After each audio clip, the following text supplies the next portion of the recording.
The kingdom has plans for major digital transformation. And what does that entail? And what opportunities do you see for Chinese companies' involvement in Saudi Arabia's digital transformation?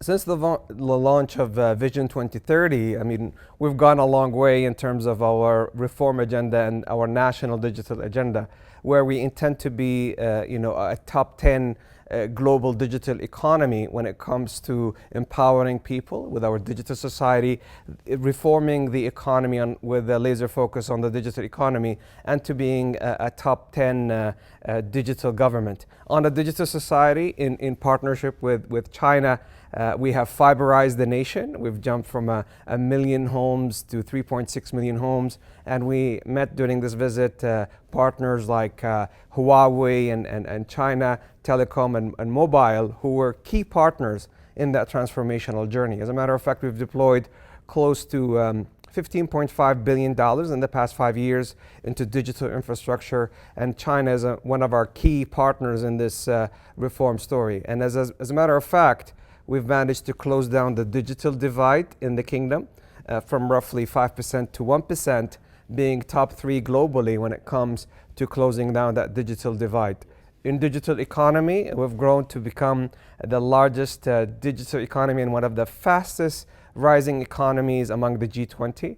As a matter of fact, we crossed the $42 billion mark with 6% year-over-year growth. And it's not a coincidence that during the toughest years of COVID, 2020 and 2021, both Saudi and China ranked number 1 and number 2 in terms of global digital competitiveness when it comes to the report of Digital Advisor. We're very excited. There's a lot of key opportunities to continue fueling the infrastructure rollout within the kingdom, but more importantly on the modernization phase. So we have identified key areas such as data and AI, deep tech opportunities, autonomous vehicles, and even how we could build a green and clean planet. These are amazing opportunities, and we look forward to continue partnering with China on them. As you mentioned, like sustainability or deep learning and utilization of artificial intelligence, Chinese cloud computing firms are gaining ground in Saudi Arabia. What has attracted them there? First of all, in order to deliver cloud, you need scale and speed and the right regulatory regime. So let me share with you in those terms. In terms of scale, the kingdom is the largest economy in the MENA region, and within 30 milliseconds, you could deliver to more than 1 billion population when it comes to cloud computing capabilities. And that's natural to attract players like Alibaba Cloud, which they have made a substantial investment with STC, $1 billion to build their hyperscale cloud computing capability.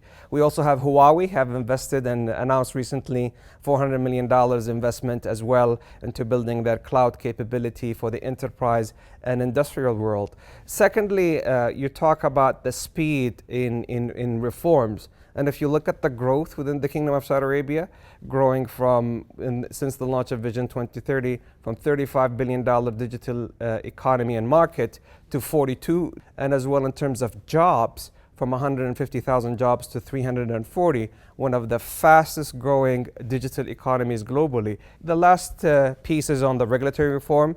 We started this journey with a cloud-first policy. We have recently introduced our Data Protection Act, and more recently announced the economic zones, one of them being the cloud economic zone with special incentives in energy, in regulatory reform to entice further investments. In your view, what benefit could Saudi Arabia's digital transformation bring to other Gulf countries or even beyond? The name of the game is scale.